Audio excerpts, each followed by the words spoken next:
Hello everyone, आज की video में हम पढ़ेंगे सरफेस एरिया ऑफ प्रिज्म के बारे में। अब प्रिज्म क्या होता है इसके बारे में हम पढ़ चुके हैं। आज की वीडियो में हम उसके सरफेस एरिया के बारे में पढ़ेंगे। तो सबसे पहले हम देखते हैं ट्रायंगुलर प्रिज्म के बारे में। देखिए, ये हमारा ट्रायंगुलर प्रिज्म है, ये इसका बेस है जो ट्रायंगल है, और ये इसकी हाइट है, सॉरी ये इसका टॉप है, ये इसका बेस है। अब हमें निकालना है लेटरल सरफेस एरिया, मीन्स उसके टॉप और बेस को छोड़ के जो बाकी के फेसेस हैं उनका एरिया निकालना है और उनको ऐड कर देना है, तो उसका लेटरल सरफेस एरिया निकल जाएगा। अब जो उसका बेस और टॉप है वो तो है ट्रायंगल, तो वो तो हमें निकालना नहीं है, वो हम निकालेंगे जब हम टोटल सरफेस एरिया निकालेंगे। अभी हमें चाहिए उसके बाकी के फेसेस, यानी एक फेस ये है, एक ये और एक ये नीचे वाला है, 3 फेसेस है, इन तीनों का एरिया। तो जो इसका बेस है, इसकी एक साइड को मान लेते हैं ए, एक साइड को मान लेते हैं बी, और एक साइड को मान लेते हैं हम सी। तो ये जो पोर्शन है हमें इसका एरिया निकालना है पहले। अगर हम देखें तो ये लाइन बिल्कुल स्ट्रेट है और यहाँ पे ये 90 डिग्री का एंगल बनाती है। तो अब क्योंकि ये एक रेक्टेंगल है, अगर यहाँ पे 90 डिग्री का एंगल बना रही है मीन्स ये एक रेक्टेंगल है, और रेक्टेंगल का एरिया क्या होता है उसका ये लेंथ और उसकी ब्रेड्थ।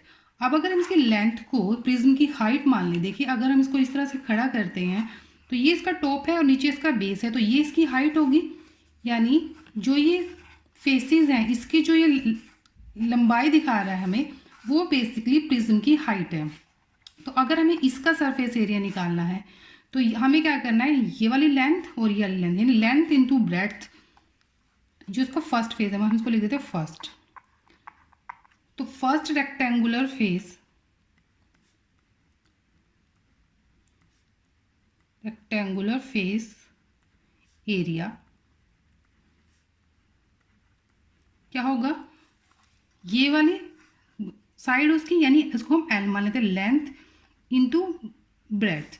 अब ब्रेड्थ क्या हुई, ट्रायंगल की साइड, और ट्रायंगल की साइड हमने मानी थी ए, ठीक है। तो सेम ही ट्रायंगल है, इसकी साइड जो ए है वो भी इसके इक्वल होगी, ये वाली साइड इसके इक्वल होगी। तो अब ये एल इंटू बी हो गया। अब एल क्या है, उस ट्रायंगुलर प्रिज्म की हाइट, और ब्रेड्थ क्या है, ट्रायंगल की साइड, तो ये आ गया हमारा एच इंटू ए। इसी तरह हम सेकेंड रेक्टेंगुलर फेस एरिया निकालेंगे। Second rectangular face area,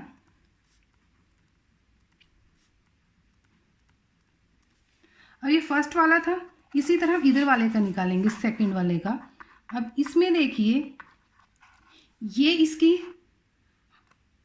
breadth है और ये इसकी लेंथ है। अगर ये एक रेक्टेंगल है तो हम इसकी मल्टीप्लाई इसके साथ करेंगे तो इसका एरिया निकल जाएगा।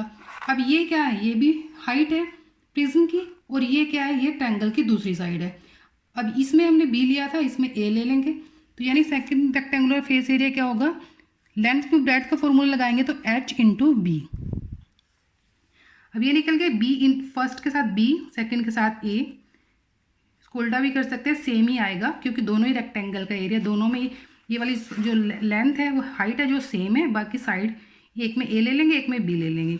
अब हमें निकालना है थर्ड फेस का, इस वाले फेस का, इसमें भी सेम है, ये भी एक रेक्टेंगुलर फेस है, तो इसमें इसका एरिया, सॉरी इसकी मल्टीप्लाई इसके साथ करेंगे तो हमें इसका एरिया मिल जाएगा। अब यहाँ पे ये साइड है सी, यानी height into C, third part का निकालेंगे जब हम, third rectangular face area is equal to H into सी।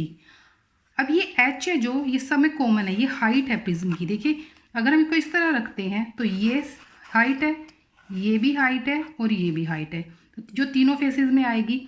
और इस वाला जो फेस है इसमें ये साइड आएगी, इस वाले फेस में ये वाली साइड आएगी, और इस वाले फेस में ये वाली साइड आएगी मल्टीप्लाई में। तो जब हम तीनों को ऐड कर देंगे तो हमें लेटरल सरफेस एरिया मिल जाएगा। तो प्रिज्म का लेटरल सरफेस एरिया क्या होगा,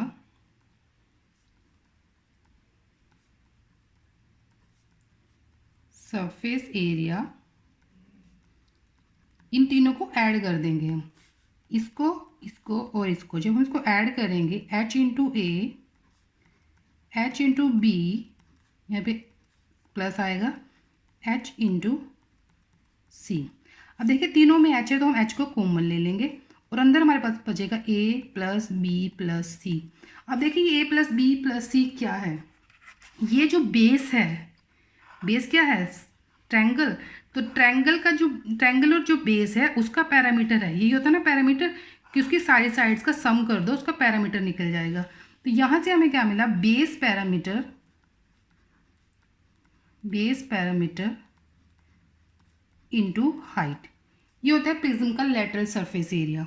अब अगर हम टोटल सरफेस एरिया की बात करें तो हमें क्या करना है, लेटरल सरफेस एरिया में हमें उसके बेस का और उसके टॉप का एरिया ऐड कर देना है। अब क्योंकि बेस और टॉप दोनों सेम है, देखिए बेस और टॉप दोनों सेम है, दोनों ट्रायंगल है, सेम ट्रायंगल है, मतलब एक जैसी ट्रायंगल है। तो इसमें अगर हम ऐड कर देंगे 2 टाइम इंटू बेस एरिया, क्योंकि एरिया और बेस और टॉप एक जैसे हैं तो अगर हम उसको 2 से मल्टीप्लाई कर देंगे तो बेस और टॉप दोनों का एरिया निकल जाएगा। तो अगर हम इसमें इसको ऐड कर देते हैं तो हमें मिल जाता है टोटल सरफेस एरिया। तो यहाँ पे आ जाएगा बेस पैरामीटर इंटू हाइट। अब ये जो फॉर्मूला आया हमारे पास, ये है total surface area of prism. तो ये तो तब था जब हमारे पास जो प्रिज्म है वो ट्रायंगुलर बेस हो, लेकिन अगर हमारे पास वो स्क्वायर बेस हो, यानी उसका बेस अगर स्क्वायर हो, इस ट्रायंगल की जगह अगर वो स्क्वायर हो, तो हमारे पास 4 फेसेस होंगे, और वो 4 फेसेस कैसे होंगे, रेक्टेंगुलर होंगे। तो उसमें एक साइड और ऐड हो जाएगी। अब स्क्वायर है तो एक साइड को हम ए मान लेंगे, एक को बी मान लेंगे, एक को सी मान लेंगे और एक को डी मान लेंगे। या रेक्टेंगल भी है तब भी हम सेम यही करेंगे, उसकी एक साइड को ए मान लेंगे, बी और सी तरह से मान लेंगे। और जब हम इसकी तरह उसका रेक्टेंगुलर जो पार्ट है उसका एरिया निकालेंगे तो वहाँ से हमें सेम ये चीज़ मिलेगी कि H into A plus H into B plus H into C plus H into D. और हम क्या करेंगे, वहाँ से एच कॉमन ले लेंगे और हमें मिल जाएगा A plus B plus C plus D, यानी जो उसका बेस है वो स्क्वायर हो या रेक्टेंगल, उसका पैरामीटर। तो चाहे बेस कैसा भी हो, चाहे स्क्वायर हो, चाहे रेक्टेंगल हो, चाहे वो पेंटागन हो, तो वहाँ से क्या होगा कि हमारे पास फॉर्मूला यही आएगा कि उसके बेस जो भी होगा उसका पैरामीटर निकाल लेंगे, यानी उसकी सारी साइड का सम इंटू हाइट उसका लेटरल सरफेस एरिया होगा, और टोटल सरफेस एरिया होगा उसका बेस एरिया का डबल। अब बेस एरिया होगा तो अगर बेस स्क्वायर है तो स्क्वायर का एरिया, रेक्टेंगल है तो रेक्टेंगल का एरिया, पेंटागन है तो पेंटागन का एरिया, उसको 2 से मल्टीप्लाई करेंगे और बेस पैरामीटर इंटू हाइट को उसमें ऐड कर देंगे तो हमें टोटल सरफेस एरिया मिल जाएगा। यानी अगर हम सिर्फ ट्रायंगुलर प्रिज्म के कॉन्सेप्ट को समझ लें तो उससे हम बाकी के जो हमारे प्रिज्म हैं, चाहे वो स्क्वायर बेस हो चाहे वो रेक्टेंगल बेस हो, उनका जो सरफेस एरिया है वो भी निकाल सकते हैं। तो आज की वीडियो में इतना ही। नेक्स्ट वीडियो में हम नेक्स्ट टॉपिक के बारे में पढ़ेंगे। वीडियो अच्छी लगे तो वीडियो को लाइक और शेयर करें, चैनल को सब्सक्राइब करें ऐसी और वीडियोज़ के लिए। Thank you.